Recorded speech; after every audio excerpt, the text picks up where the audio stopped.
বসন্তের দোলা লাগিল মোর প্রাণে। আর এই বসন্তের রাতে চলে এলাম একটা সুন্দর বিয়েবাড়ি।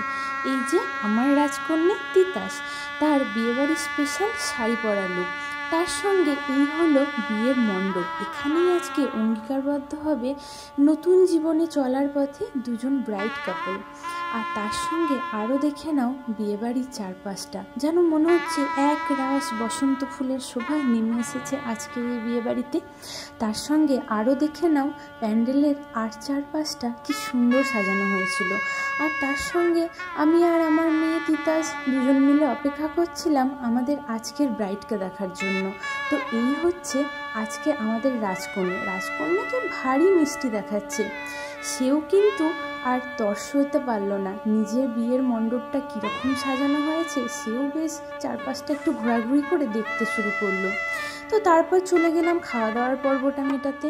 খাওয়া দাওয়া করে আজকের মতো সবাইকে জানাই শুভরাত্রি অ্যান্ড এনজয় বিয়েবাড়ি অ্যান্ড টাটা।